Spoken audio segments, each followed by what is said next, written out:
자, 요건 이제 제가 객관적 필기, 이게 어디 필기인지 모르겠는데 1급 필기입니다. 1급 필기 문제 갖고 왔어요. 유사한 게 있길래. 꾀병이 의심되는 양 어떻게 나오나. 여러분들이 여기 안에 이렇게 지문을 보시면 이 문제 내는 사람들을 읽을 수 있고 본인의 증상과 병력을 소상히 보고하지만 기억력 검사가 저조하다. 실제 손상이 있는 사람들은 거의 모든 항목에서 수행이 저조하지만 위장자는 각 검사마다 기복이 심하다. 사실은 보통 우리가 위장하지 않고 검사를 치면 뭔간 잘하고 뭔 못하고 그래요. 들쭉날쭉해요. 사람이 똑같진 않아요. 모든 항목에서 수행이 저조하지 않아요. 어딘가는 잘하고 어딘가는 못하고 난이도와 무관하게 검사 초기부터 저도 막 쉬운 것도 다 틀리면 이거 이상. 본인의 증상과 병력을 소상히 보고한다. 이 기억력은 또 저조한데 이건 어떻게 기억해서 말해? 이렇게 되는 거죠. 검사가 예상되는 장애 정도와 실제 손상으로 예상할 때 이 장애 정도 간의 괴리가 있다. 이게 예상하는 장애 정도가 좀 약하겠죠? 아니요. 실제 손상, 아무튼 더 커 보이게 만들어요. 지금 여기도 뭐예요? 우리 검사는 그렇게 손상되게 나오지 않았죠? 검사 보시면 임상척도가 대부분 70 이상이라고 했는데 여기 지금 F가 80밖에 안 떴어요. FB도 90이고 보통 이 정도로 심할 때 F가 아무래도 100 이상 나와요.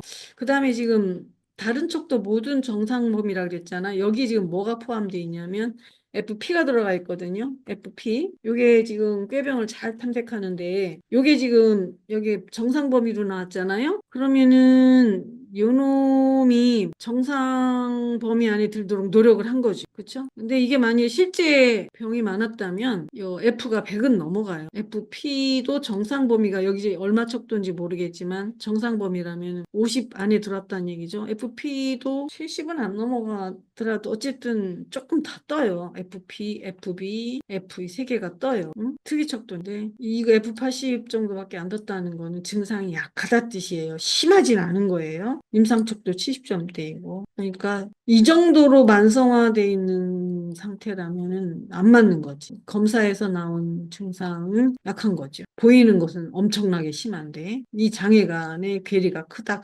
이 보이는 것을 더 크게 보이는 눈앞에서 그 검사자들은 더 이상하게 보이는 거죠. 그래서 일관성이 없는 건 뭐냐면 무언가는 병력을 소상히 기억하고 잘 말하는데 어떻게 또 기억력 검사는 이렇게 떨어지냐. 이건 잘 기억했네. 이렇게 이런 데서 힌트가 나와요. 저는 그 군에서 빠져나가려고 하는 그 사람들의 슈퍼비전을 굉장히 많이 했는데 다 있어요. 이거 꾀병이다. 이거 진짜로 얘는 진짜로 힘든 거다. 이게 다 있어요. 검사 잘 보면. 그다음에 그림 검사에서 내적 긴장 및 충동, 가정 불화, 불안, 가족 간의 친밀도. 이건 어딜 보면 되죠? 가정의 불화, 불안, 가족 간의 친밀도, 굴뚝을 보면 되고 내적 긴장과 충동, 이건 벽이죠. 자기 모습은 벽, 자강구나. 그다음 세상과의 소통, 창문, 출입로, 사고작용, 지붕 이렇게 써주시면 돼요. 벽은 여기 내적 충동과 통제되지 않고 있는 형태. 여기 지금 나왔죠? 여기 내적 긴장과 충동이니까 여기다 벽 써야 돼요. 벽.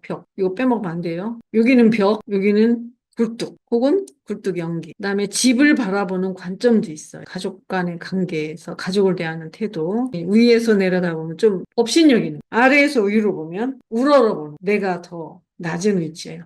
관점이 낮아지면 내가 낮은 위치고 관점이 높아지면 내가 내려다보는 거예요. 그래서 집 위에서 내려다보는 관점, 새의 관점이라고 하죠. 벗어나고 싶은 감정, 거부적인 태도, 떠나고 싶은. 아래에서 위로 보면 벌레 관점이라고 하죠. 거절당한 느낌, 부적절한 자아감, 열등감. 멀리 떨어진 집을 그렸다면 집에서 멀어지고 싶은 소망. 이 가족에 대해서 내가 어찌할 수 없음, 무기력감. 굴뚝을 그렸는데 이 굴뚝을 안 그리면 오히려 또 따뜻한 그 느낌이 없는 거지. 집안에 따뜻함을 느껴보지 굴뚝 그리지 않아. 근데 굴뚝 그리고 연기를 너무 많이 그리면 따뜻함에 대한 과도한 혹은 좌절, 그 욕구에 우울함. 굴뚝 그리고 약간의 연기를 그리면 따뜻함을 경험했던 것. 그다음에 굴뚝의 연기, 애정 욕구일 수도 있고 애정 욕구와 관련된 상실감일 수도 있어요. 그러니까 이 굴뚝의 연기는 양방향으로 해석이 되는 거예요. 따뜻함에 대한 표시도 되고 상실감일 수도 있고 우울감. 너무 많이 그리면 나쁜 뜻이고 약간 그리면 굴뚝의 연기, 애정 욕구의 상실감. 우울감. 굴뚝을 그리지 않으면 따뜻함을 느껴보지 못한 걸 시사하고 너무 연기를 많이 그리면 과도한 애착에 대한 집착. 이거 정말 여기 있는 대로 해석하시면 안 돼요, 진짜로는. 이거는 책에만 있는 거예요. 이대로 해석하면 큰일 나요. 문 쪽으로 가면서 좁아지면 피상적인, 그다음에 문 쪽으로 넓어지면 외부와 접근이 가능한 넓은 지, 매우 긴 지는요. 사교성이 부족. 이렇게 구체적으로 해석하면 안 돼요. 이거는 책 쓴 사람의 의견이에요. 창문. 그다음 사람의 눈. 너무 많이 창문을 그리면 과도하게 친밀감을 추구하는 거. 창문을 잠가놓고 커튼 같은 거 친 사람들이 있죠. 자기 방어적인 침입당할까 봐 두려워하는 거. 문, 직접적인 상호작용. 밖으로 나가는 거죠, 진짜로. 이거는 안에 자기가 있는 거고, 창문은 자기가 안에 있는 거고, 이거는 문 크기에 따라서 크면 개방적인 사람이고, 작으면 소극적인 사람이죠. 대인관계에 좀 소극적으로 하는 부적절감, 무의미감, 과묵한. 과도하게 큰 문, 의존적이다. 사람에게 의존적이고 타인의 시선을 끌고 싶어 한다. 문을 이렇게 숨겨서 그리는 사람들이 있어요. 못 들어오게 하는 사람들 있죠. 침입당할까봐 기피하는 사람들이죠. 지붕, 머리에 당하죠. 지붕이 너무 크면 사고에 빠져 있는 거고, 사고를 중시하는 내적 공상, 과도하게 큰 지붕, 환상의 물, 지붕이 없거나 양쪽 벽의 상단을 이용해서 지붕으로 그린 것, 정신지체한 위축된 성. 아무튼 이렇게 써 있는 건 읽어보시긴 하는데, 아무튼 시험에 나오면 이걸 또 풀어야 되니까 시험용입니다. 시험. 자, 그다음 투사 그림에 대해서 크기. 이것도 2급에 나왔던 문제인데 지나치게 큰 그림, 공격성, 충동성, 조증. 작아지면 낮은 자존감, 위축, 열등감. 아래 바닥에 치우친 거, 불안정감, 부적절감, 우울. 왼쪽에 치우치면 충동성, 외향성. 이게 또 누구는 왼쪽이 또 내향성이라 어떤 책에 또 나와. 아무튼 책마다 틀려요. 크기. 공격성, 행동화 가능성, 부천성, 그다음에 과잉행동, 공격성. 자, 됐고, 그다음에 지나치게 작으면 아까 말했고요. 그다음에 위치, 오른쪽에 치우친 그림, 오른쪽에 그려야 안정적이래요. 내향적. 왼쪽에 그리면 좌측, 왼쪽 손 있는 쪽에 그리면은 외향적. 여기는 또 오른쪽에 그리면 내향적이라고 됐죠. 아무튼 이거는 외향적인지 내향적인 것까지 이렇게 그림에 나올 수가 없는 건데 이렇게 해놔가지고 우리가 너무 헷갈려. 쭉 읽어보시고 문제 풀어야 되니까. 요때 16년도요. 16년도 시험을 낸 사람이 신민섭 선생님이구나라는 추측이 들었고요. 11년도와 15년은 김중술 선생님이 냈어요. 그 다음 18년도는 최정윤 선생님이 냈겠다라는 추정이 되더라고요. 문제의 유형이 그 사람들 책에 이런 식으로 쓰여 있거든요. 그래서 그때 답안지는 그 사람들의 책을 찾아서 답을 다는 게 좋아했죠. 용지 바닥에 그린 불안정감, 자신 없음, 의존, 독립에 대한 두려움, 새로운 경험을 회피하는 환상 속에 머물러 있다. 구석에 그린 그림, 위축, 두려움, 자신감, 왼쪽 상단, 오른쪽 상단. 아무튼 이게 다 이렇게 다 해놨는데 시험에 나올 때는 이거 잘 쓰세요. 외워뒀다가. 자, 그다음에 사람 그림에서 평가할 수 있는 거 22년도 14년 2급에 두 번이나 나왔더라고요. 그래서 제가 이 문제를 가져왔어요. 그러니까 어떤 사람의 모습이 그림 안에 담기느냐예요. 실제 나의 모습일 수도 있고요. 내가 바라는 나일 수도 있고, 그다음 내 안에 들어와 있는 부모일 수도, 일반적인 사람들은 이렇다라고 생각하는 사람. 여기 지금 세 개 써라고 했죠? 그러니까 여기까지 쓰시면 돼요. 내면화된 중요한 타인은 주로 부모예요. 현재 혹은 과거에 수검자가 중요시하는 사람의 모습. 이걸 애착인물이라고 하죠. 애착인물이라고도 하죠. 애착대상이라고도 하고, 대상관계론에서는 그냥 대상이라고도 해요. 셀프 사이콜로지에서는 이걸 뭐라고 하죠? 셀프 오브젝트라고 그래요. 용어가 다 똑같습니다. 잠시만 제가 써드릴게요. 나중에 이제 셀프 사이콜로지, 코어의 셀프 사이콜로지는 셀프 오브젝트라고. 오브젝트 여기 들어가 있죠. 붙어 있어요. 이렇게 하나의 단어로. 이걸 대상관계에는 오브젝트라고 하죠, 그냥. 오브젝트라는 말 최초로 쓴 사람이 누군지 아세요? 프로이트예요. 이 오브젝트. 안에 들어와 있는 부모를 프로이트 오브젝트라고 말했어요. 요게 전이현상을 일으키는 거죠. 평생을 안에 살면서 나에게 영향을 주는. 그 애착 이론에 들어선 애착인물, 어태치먼트 피거라고 그랬고, 그것은 셀프 오브젝트라고 그랬고, 자기 대상, 자기 대상. 이렇게 용어들을 다 따로따로 써가지고 우리가 혼란스러워. 그 대상관계 이론은 정신분석이랑 같은 거예요. 다른 게 아니고. 자, 그 다음에 HPT 해석. 그림 속에 어떤 걸 계속 지우면서 고쳐 그리는 것은 그 부분이 상징하는 그 갈등. 맞죠? 자기성과 다른 성을 먼저 그렸어? 보통 그렇게 그리나요? 그건 아니죠. 자기성부터 그리죠. 다른 성을 먼저 그리면 성 역할에 대한 갈등이 있는 거죠. 현재 생활에서 특정 이성의 비중이 큰 것이다. 아버지를 싫어하거나 어머니를 싫어하거나 그런 그 성을 안 그릴 수도 있어요. 그 얘기를 하는 거예요, 지금 이 말은. 자신의 성 역할에 갈등이 있거나 그쪽 성과의 어떤 문제가 있어서 그쪽 사람을 그리기 싫어서 안 그렸을 때 이 성이 바뀌는 경우가 있다. 그 얘기예요. 대개는 자기 성을 먼저 그리죠. 자, 그다음 그림 그리는 일반적인 흔설 이탈한 건 중요한 단서. 이걸 해석할 때 조심해야 돼요. 특이하게 막 여기저기 아무 데서나 시작해서 그림을 그리는 사람이 있어요. 대개가 얼굴부터 이렇게 아래로 내려가는데. 근데 그걸 아셔야 돼요. 공간지각력이 뛰어난 사람들이 있어요. 그 그림 전공자들은 아무 데서나 막 그려요. 출발하는 데가 정해져 있지 않아요? 그런데 그림이 정확하게 딱 맞아요. 공간지각력이 뛰어난 사람들은 아무 데서나 그리는 것이 습관이 돼 있는 사람들이 있어요. 그걸 구분해서 채점을 해야 돼요. 평가할 때. 그다음 지우개를 많이 사용하는 사람은 초조감이나 불안정이 있을 수 있고 불안, 도움을 받고 싶은 욕구가 드러나겠죠. 지우개를 계속해서 지우면서 고쳐 그리는데 개선이 안 되는 사람이 있어요. 그런 사람들은 불안한 거죠. 그 다음에 눈치 보는 사람들이죠. 자, 그 다음에 어번이 말하는 정상적인 특징이 아닌 거. 그림에서 이거는 정상이 아니다라고 말하는 거. 머리나 얼굴을 먼저 그린다. 맞죠? 옷을 입은 모습을 그린다. 맞죠? 지우개는 거의 사용하지 않죠. 근데 사용했다면 그림이 개선되죠. 지웠다 썼다 하면서 그림이 개선되지 않는 사람은 불안한 거예요. 성취 압력을 받았던 사람들이에요. 완벽주의 경향이 있는데 잘 되지도 않으면서 계속 주물러대는 거죠. 일단 필압은 강조점에 따라 매우 다르다. 이거는 불안한 거예요. 필압은 일정해야 돼요. 그래서 우리가 필압을 보기 위해서 지시하는 게 뭐죠? 스케치하듯 그리지 말아라 라는 지시를 주죠. 그림을 그릴 때. 그림을 그릴 때 지시하는 게 전신을 그리세요. 스케치하듯 그리지 마세요. 피거 그리지 마세요. 그다음에 팔뚝, 다리를 스틱 피거처럼 그리지 마세요. 이렇게 하죠. 이거는 필압을 보기 위해서예요. 스케치하듯 그리지 마세요. 라는 말 하는 거는. 자, 그 다음에 가족 활동화에서 특정 인물 밑에 선을 긋는 건 그 인물에 대한 호감을 나타낸다. 그거는 아니고 불안감이죠. 그 인물 강조하는 거는. 선을 긋는 거. 우측에 그려진 인물. 여기 내향성과 정체성과 이거는 아까 좌측에 그려진 사람이 내향성이라. 이거는 아까 우측에 그려진 사람은 건강한 사람이었었죠. 반대로 지금 쓰는 거죠. 용지 하단에 그려진 사람, 주도적인 인물이 아니라 위쪽에 그린 사람, 주도적인 인물. 그다음에 인물 간의 거리는 아동이 지각한 심리적 거리나 친밀도 이게 맞네. 그렇죠? 자, 우측에 그려야 건강한 사람이라 해서 아까 우측에 손 바로 가는 쪽에 그쪽이 긍정적인 사람이고 이쪽으로 이동해서 그린 사람은 내향성이다. 정체돼. 내향성인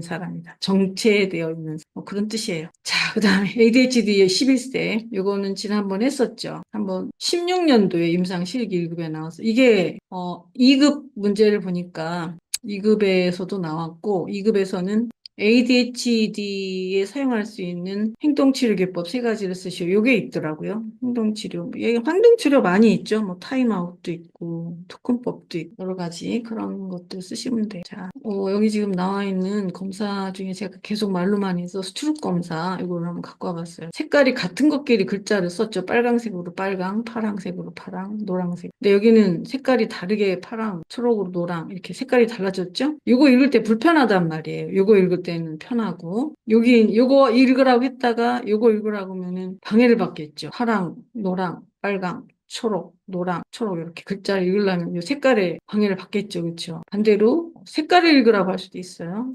빨강, 녹색, 파랑 이렇게. 어쨌든 이렇게 불일치하는 걸 읽게 만들죠. 그럼 이거를 읽을 때보다 이게 느려진단 말이에요. 그 시간 차이. 그거를 보고 억제하는 능력이 부족하다라고 말하는 거죠. 간섭하는 거를 무시하지 못하는구나. 이 두 개의 시간차를 보죠. 스트로크 검사. 억제력은 전두엽에서 나옵니다. 전두엽 검사의 억제력 측정하는 거는 선로 읽기 검사 1번, 그다음에 2번, 3번 읽기서 색깔을 교대로 가죠. 분홍색, 노란색 뭐 이런 식으로 아이들 거는. 근데 여기는 숫자가 이렇게 하나만 주어졌는데 2번이 또 여기 하얀색이 또 주어질 수 있어요. 1번, 2번 이렇게 가겠죠? 그럼 틀린 거죠? 그럼 지시해 주죠. 다 이리로 가. 교대로 가기로 했잖아. 이렇게. 여기 3번 여기 있지만 여기 까만색 3번이 또 하나 있을 수 있겠죠? 그러면 2번 긋고 까만색으로 가려고 하죠.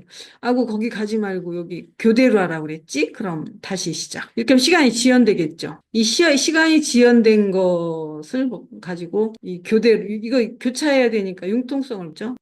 교차. 융통성 보는 검사, 선로익기 검사, 아동용 CCTT, 어른들에는 TMT로 이름이 있죠. 같은 검사예요. 주의력 결핍, 과잉능장애, 실행기능이라고도 하고, 집행기능이라고도 하고, 관리기능이라고도 하더라고. 이거 용어가 영어로 하면 이그제큐티브예요. 행정부 할 때 이그제큐티브라고 하거든요. 행정기능이라고도 또 어디 번역을 해요. 와야. 자, 그래서 이거 다 맞는데, 다른 건 다 맞죠. 전두엽 검사. 단어 유창성 검사는 언어 영역을 검사하는 거죠. 언어 영역은 어디 있냐면, 말하는 건 전두엽, 좌측. 약간 전두엽, 약간 좌측. 그 다음에 말을 이해하는 거는 측두엽이 귀엽, 말하는 건 입옆에 전두엽이에요. 전두엽 검사예요, 이거. 브로카 영역이라고 그래요, 말하는 영역은. 듣는 영역은 베르니케 영역, 귀 옆에, 귀 쪽에, 귀 아래. 단어창성 검사, 동물 이름 대기, 식물 이름 대기, 뭐 이런 거. 기억자 들어가는 거, 시옷자 들어가는 거, 이응자 들어가는 거 말해봐라. 그 다음에 ADHD 검사에서 주의력 검사가 정신적 추적 능력, 주의 지속력, 분할주의, 선택적 주의, 충동 억제력에 대해서 평가를 한다. 요 세 개는 그렇게 한다. 네. 이 세 개는 주의력 검사 얘기를 하죠. 이거는 지금 전두엽 검사. 집중력 검사하고 조금 달라요. 집행기능 검사하고. 그다음에 주의력과 정신적 추적 능력을 측정하는 검사. 주의력. 하나를 쭉 집중해서 따라가는 거. 주의라는 건 뭐냐면 순간에 쓰는 에너지. 이 에너지를 몰아서 쓸 때가 있고 분할해서 써야 됐죠. 그렇죠? 교대로 써야 될 때가 있고 이 에너지를 사용하는 순간적인 능력을 주의력이라고. 자, 100에서 7, 연속으로 7 빼기. 주의력을 측정 중에서 계속 7 빼나가야 되니까 선로입기 검사고. 숫자 외기도 그렇죠. 숫자 외기. 디지스팬이라는 이 스팬이 범위라는 뜻인데 칸이에요. 칸. 누구는 단기 기억이 3칸밖에 안 되고 누구는 9칸도 되고 그래요. 그래서 순간에 사람들이 외울 수 있는 그 단기 기억의 칸이 많아봤자 9칸이에요. 순간에 새로운 그 단서가 이렇게 칸에 들어가면서 여기 2개 차지하면 이 나머지 갖고 사용하는 거거든요. 그래서 이걸 스팬이라고 그래요. 스팬은 5 플러스 마이너스 2예요. 칸이. 많으면 7칸, 적으면 3에서 7칸. 이거 매직 넘버라고 그래요. 7을. 여기 7이죠. 그런데 이거를 늘려서 쓰는 방법은 뭐냐면 이걸 청킹한다고 그래요. 청킹. 이거를 1945년 815를 1945, 815를 외우려면 7칸이잖아요. 벌써 이거 하나만 외워도 칸이 다 찼으니까 어렵죠. 근데 우리는 해방한 그 연도의 그날이구나. 그럼 한 칸만 이렇게 의미를 부여해서 이렇게 하나로 팍 줄이는 거를 청킹이라고. 요 칸이 이렇게 쫙 정해져 있기 때문에 이거를 늘려서 쓰는 방법은 청킹하는 방법이에요. 그래서 제가 뭐 외울 때 문장으로 만들어라 그러죠. 첫자를 딱 그럼 하나로 딱 집어넣으면 나머지는 다른 데다 쓸 수 있죠. 그래서 아이들은 이걸 잘 못해요. 어른들은 지식이 많으니까 이런 걸 할 수 있고 그래서 이걸 자꾸 도와줘야 돼요. 청킹하도록. 이렇게 쓰면 이 기억의 칸이 넓어진다라는 거를 가리키면 아이들이 사용할 수 쓰는 방법 묶어서 이렇게 쓰면 잘 안 잊어버리고 꺼내 쓰기도 좋다. 펜. 자, 그래서 사물 이름 명명하기는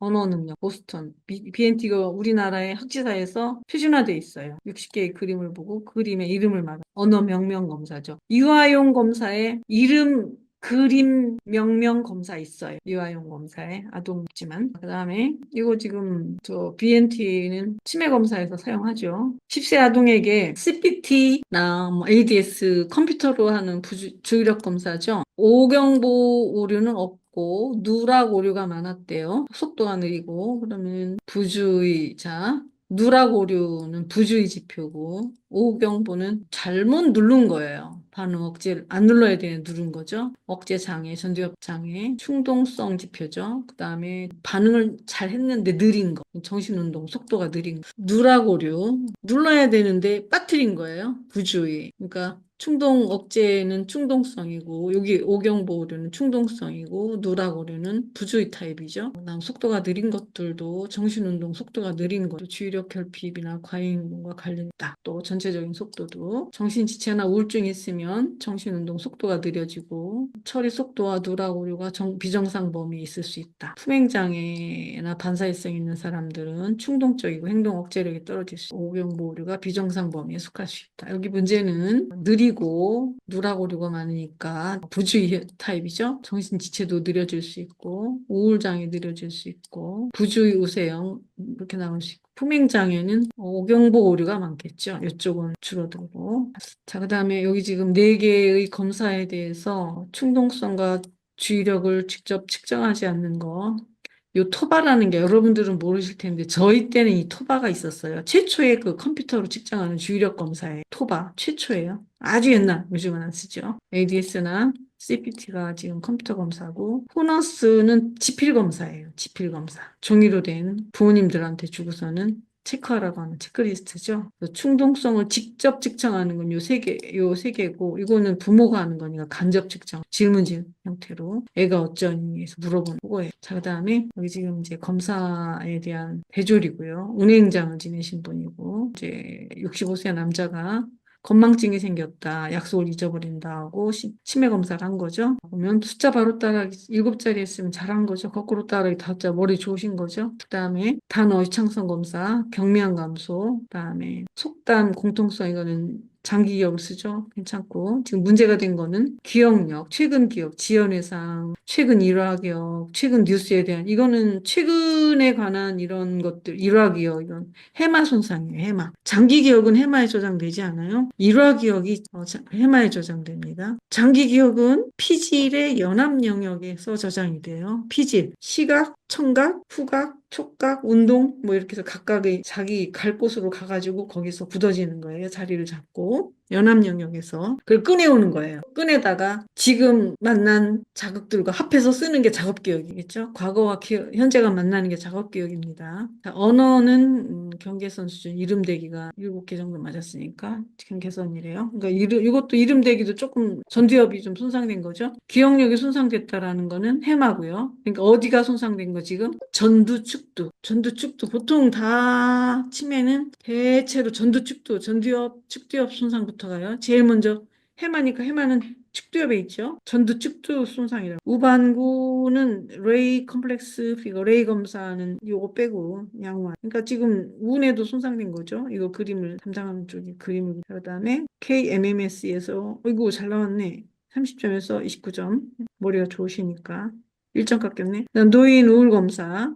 이거는 낮은 점수가 좋은 거예요. 30점에서 지금 여기 제가 써놨어요. 해석하는 방법. KMMSE. 그러니까 이분은 29점 맞았으니까 정상이죠. GDS에서는 5점 맞았으니까 우울도 아닌 거지. 노인 우울 검사에서 우울하지 않은 거죠. 치매가 생기면 대개가 우울증이 와요. 뇌 손상이 오면은 감정 영역이 끊어지기 때문에 우울증이 와요. 노인 우울과. 근데 이분은 우울증이 없다. 계산도 양호하고. 자, 이런 경우 정상적 노화 과정을 볼 것이냐, 초기 알츠하이머형 치매를 볼 것이냐, 초기 피질화성 치매. 이게 대체로 피질화성 치매라는 거는 운동, 감정 이쪽이에요. 가성 치매라는 거는 우울에서 나타나는 일시적인 치매 현상, 가짜로 가성 치매. 이건 파킨슨병이 많죠. 해마가 손상된다. 그러면은 알츠하이머 치매, 기억력 감퇴가 나온다. 최근의 일들, 저도 치매인 것 같아 요즘에.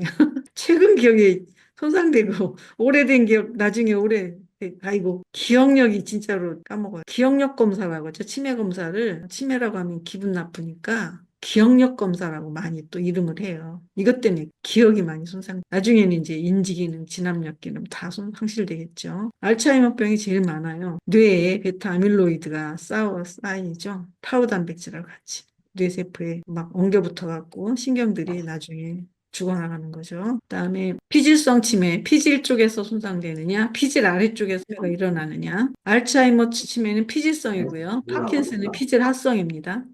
둘 다 올 수도 있죠. 파킨슨형 치매가. 운동과 함께 피질화성 치매는 피질 밑에 영역이 손상됐다. 파킨슨병, 피질성 치매, 기억장애라든가 실어증, 언어, 사람을 못 알아보는 거, 사물을 못 알아보는 거, 실행증, 실행증이라는 건 지시에 따라 행동하지 못하는 거, 행동이 꼬여버리는 거, 피질화성, 운동 지체, 기분 변화, 운동 기능 장애 등이 있다. 우울증 같은 기분이 피질화성 치매에서 많이 나타난다. 가성 치매에 주로 무슨 근심 걱정이 있을 때 노인들이 치매기가 나오는 경우가 있어요. 그럴 때 이걸 가성 치매라고. 피질화성 치매는 치매 증상이 우울증에 선행한다. 치매가 나오고 그다음 우울증이 나와요. 보통 노인들은. 우울했을 때도 치매가 나오는데 피질화성 치매는 일단 치매가 진행되면 그다음 우울증도 같이 나오는 경우. 피질 이렇게 껍데기 이렇게 뇌가 있으면 이 속을 보면 이렇게 얇은 두께가 이렇게 덮고 있거든요. 이렇게 를 여기에 세포 머리들이 붙어 있어요. 여기는 꼬리에 이렇게 달려요. 꼬리 쪽은 정보를 전달하는 역할을 하지. 여기 다 머리를 이렇게 받고 있거든요. 여기에 머리들이 이렇게 표면에 와서 머리가 모여 있는. 이걸 피질이라고 그래요. 여기에 정보 처리가 일어나는 거죠. 여기는 이제 전기가 가는 거고 전선이고 여기에서 정보들이 왔다 갔다 주고받는 거지. 여기서 만나가지고 이렇게 여기 또 이렇게 있고 이런 게 피질에 모여 있다. 교류하는 게. 그래서 피질성 정보의 처리가 직접적으로 이루어지는 것은 피질에서 많이 이루어진다. 피질 합성은 이런 게 모여 있는 그 다음 아래형 또 뭐 이런 게 또 막 모여 있는 거죠. 이 아래쪽에는 감정이나 충동, 자동화되는 자동적인 것들이 아래 이걸 기저핵이라고 하죠. 이걸 피질 여기 이 아래쪽에 손상이 되는 걸 피질 합성, 피질 아래에 있다. 그래서 피질 합성 치매라. 요 위에 껍데기에 이런 데 손상되는 거는 피질성이라. 전두엽. 요 옆구리에 해마가 있죠. 해마가 제일 먼저 손상돼. 해마가 원래 전두엽 출신이에요. 이렇게 뇌가 이렇게 올라가는데 이렇게 해서 말려 들어갔을 때 옆에 해마예요. 알겠죠? 이렇게 발달해 오다가 여기 뼈가 있잖아요. 뼈에 부딪혀서 이렇게 말려 들어가거든. 이렇게 안으로 말려 들어가는 게 해마. 그래서 연결이 전두엽과 해마는 한 식구라. 얘도 옆구리가 있지만 전두엽 식구랑 같이 움직여요. 그래. 해마 옆에 편도체가 있죠. 편도체는 전두엽 식구가 아니라 여기 식구예요. 여기 뿌리 편도체 여기 옆옆에 붙어 있거든요. 편도체. 근데 편도체는 여기 출신의 식구고 해마는 여기 출신. 알겠죠? 편도체 같이 붙어 있는데 얘는 여기 출신이고 해마는 여기 출신이니까 출신 성분이 달라요. 해마는 고등 기능, 편도체는 동물죠. 옆옆이 붙어 있어요. 서로가 견제를 하고 둘이 시속 게임을. 그러니까 해마는 전두엽과 같은 식구, 편도체는 동물뇌와 같은 식구다. 어디가 세겠어요? 파워 게임을 하면 동물뇌가 셉니다. 편도체가 대장이에요. 우리 뇌의 대장. 편도체가 과활성화되면 모든 병의 출발점이고 전두엽이 그럼 약해지는 거예요. 편도체가 세다는 거는. 다 됐죠. 가성 치매와 유사한 노인들의 15% 가성 치매 급성이고 진행이 빠르며 치매는요 악화되는 질병이에요. 개선되지 않아요. 유발인자가 뚜렷한 무슨 사건이 있거나 그러면은 가성 치매가 나올 수 있어요. 의욕감, 걱정거리 있거나 그러면은 가끔 가다가 병원에서 보면 노인들 치매 걸렸다고 이제 검사하러 가면 병원에서 입원시키고 한 달간 머물고 이렇게 하고 이렇게 퇴원시키는 경우인데 그 사기예요. 병원에서 입원시켜가지고 치매가 치료되는 게 아니라고요. 좋아지는 것처럼 뭐 입원시키면 돈 많이 벌거든요. 치매는 악화되는 질병이에요. 점진적으로. 늦추는 게 중요하지. 일단 발병하면 약이라고 뭐 나오는데 그것도 다 치매에 약 없다 그래요. 진정한 약은. 자, 선망과 치매의 차이점. 선망은 뇌에 충격이 가해졌거나 독소가 들어간 거예요. 그런 물리적인 원인으로 인해서 뇌가 갑자기 이상해진 거예요. 그래서 정신이 혼미해진 거예요. 이 치매는 그런 게 아니라 늙어갖고 뇌가 손상돼서 점차 죽어가는 거예요. 뇌세포. 그래서 두 개의 특징은 서로 달라요. 선망은 물리적인 현상이 일어났다겠죠? 급성으로 발병하는. 이거 어떤 충격을 받아도 그렇고 스트레스를 받아도 일어날 수 있어요. 그다음 심각도가 가변적이다. 심했다, 줄어들었다, 왔다 갔다. 치매는 서서히 발병하고 서서히 약화되는. 선망은 회복될 수 있어요. 원상 좋아질. 치매랑 선망이랑 달라요. 선망은 조기에 개입하고 원인을 제거하면 병전 수준을 회복할 수 있지만 치매는 병전 수준으로 회복하기 어렵다. 지금 우리가 아이들이나 청소년들 상담도 하잖아요. 노인 상담하지만 그걸 아셔야 돼요. 뇌세포는 일회용 한번 손상돼서 죽으면 끝난 거예요. 이빨하고 같아요. 이빨. 제가 언제 한번 이런 얘기 했었죠. 이빨 빠지면 안 나잖아요. 근데 이제 대신에 우리 뭐 해요? 임플란트 하잖아. 땜질해서 쓰고. 근데 뇌세포는 워낙 많으니까 이놈들이 죽어나가도 표시가 잘 안 나요. 그래서 스트레스가 가장 나쁘고요. 그 다음에 독소. 독소가 우리 몸에 들어가면 뇌가 가장 취약해져. 가장 큰 독소는 우리 음식이에요. 음식 중에 독소. 여러 가지 화학물도 예쁜 거 있는데 제일 크게 작용하는 게 고혈당이에요. 혈액이 당분이 많아지면 뇌세포 혈관 벽이 다 손상돼요. 얇아져가지고 나중에 터져요. 뇌에서 터지면 중풍이고요. 밖에서 터지면 그래도 꼬매가지고 살죠. 그래서 어린 시절부터 단 걸 먹지 않도록 하는 게 매우 중요해요. 지금 20대, 30대 청년들 중에 7명 중에 1명이 당뇨래요. 얘네들 지금 50대, 60대 가면 엄청 심각한 병이 될 거예요. 이게 지금 먹방의 후유증입니다. 우리 아이 먹방 시대의 후유증. 잘 먹고 잘 사는 먹방 시대. 자, 그다음 봅시다. 요 뇌세포가 이렇게 이제 여기 이렇게 소세지 같은 게 이렇게 쌓여 있거든요. 여기 막 이게 뭐 수백억 개가 있죠, 뇌에. 근데 이게 손상되면 좀 처음에는 고쳐서 써요. 이것도 세포기 때문에 이 안에 미토콘드리아들이 막 들어있죠, 수백 개가.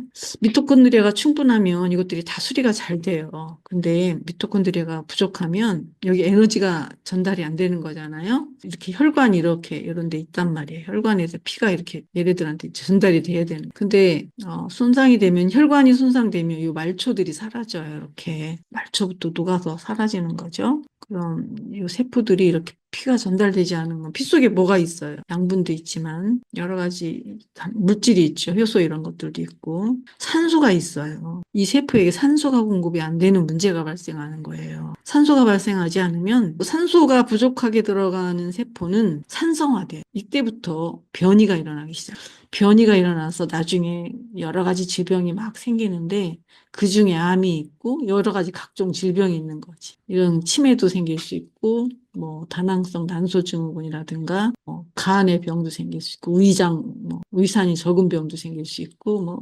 장이 천공이 생길 수도 있고 여러 가지 병이 생기는 세포 안에 핵이 있고 여기 질이 있거든요. 이게 세포 질이거든요. 세포 핵이 변화해서 세포가 손상되는 게 세포 질이 안 좋아서 세포가 죽어나가는 거예요. 그래서 여기 산소를 실어 나르고 양분을 실어 나르는 이 혈액에 문제가 생기면 모든 세포는 병들어요. 우리 몸에 있는 모든 세포죠. 복숭아 이렇게 멍든 것처럼 전신에 세포가 병들어요. 이게 모든 병의 출발점이죠. 그래서 각각의 세포가 건강해야 되는데 이 혈관이 여기 줄어든다겠죠. 나중에 혈관이 여기 고혈당이 되면 이게 막혀요.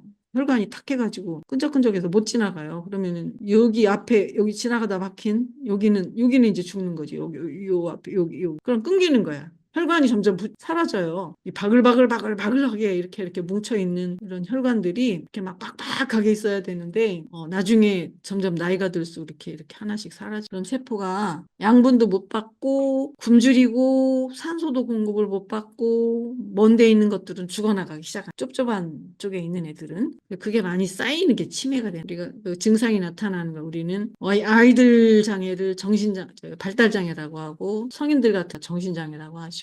노인네들은 치매라고. 그래서 지금 현대인에게 가장 큰 문제가 되는 거는 고혈당이고요. 혈당이 지금 다들 고혈당, 당뇨가 아니어도 너무 많이 탄수화물이 모든 만병의 근원이 되고 있어요. 그래서 어릴 때부터 단 거 먹지 않도록 탄수화물 식사를 줄이는 식사를 지도를 해야 돼요. 치매에 안 걸리고 싶으시면 지금부터 탄수화물 끊으세요. 그럼 뭐로 먹고 살아요? 에너지는 어디서 먹어요? 뇌는 상당 부분이 비계예요, 비계. 여기 돼지 머리 눌린 머릿고기 하면 비계가 뇌는 콜레스테롤 덩어리에 뇌의 영양소는 포도당하고 지방인데 그 식물성 지방은 뇌에 파괴하는 독소가 됩니다. 동물성 지방, 비계, 그다음 코코넛 오일, 좋은 기름 쓰세요. 올리브, 버터도 괜찮아요. 우유는 먹으면 안 되고.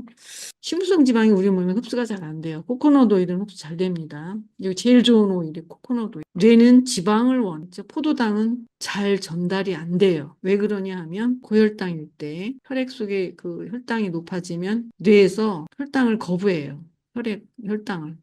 찌꺼기 많이 끼어 있으니까. 저항성이라는 게 생겨서 혈당을 잘 안 받아들여요. 이럴 때 뇌가 굶주리면 나중에 쌓여서 치매가 되는 거예요. 얼른 지방으로 넣어줘야 돼요. 그래서 노인들은 지방이 중요해요. 지방 먹는 거. 비계 먹으시라고, 돼지비. 치매 안 걸리려면 우리나라 지금 치매가 엄청나게 많아요. 이런 거 지금 다 거짓말로 가리키고 있어요. 의사들이. 콜레스테롤 먹으면 지방간 걸린다. 콜레스테롤 먹는 것이 콜레스테롤 되지 않아요. 먹은 콜레스테롤은 좋은 콜레스테롤이 돼. 우리 몸에 들어가서 좋게 작용해요. 오케이. 그럼 나쁜 콜레스테롤은 어디서 와요? 탄수화물에서 와요. 알겠죠? 탄수화물은 우리 몸에 들어가서 열량이 아니면 다 나쁜 에너지로 쓰지 않겠죠? 콜레스테롤 지방 먹은 거는 우리 몸에 지방 되지 않아요. 탄수화물 먹어야 지방이죠. 좋은 지방을 먹는 것. 아이들 발달 장애를 막고 우리들 노인네들 치매 막는 거예요. 짝이 이제 잠깐 여담을 했습니다.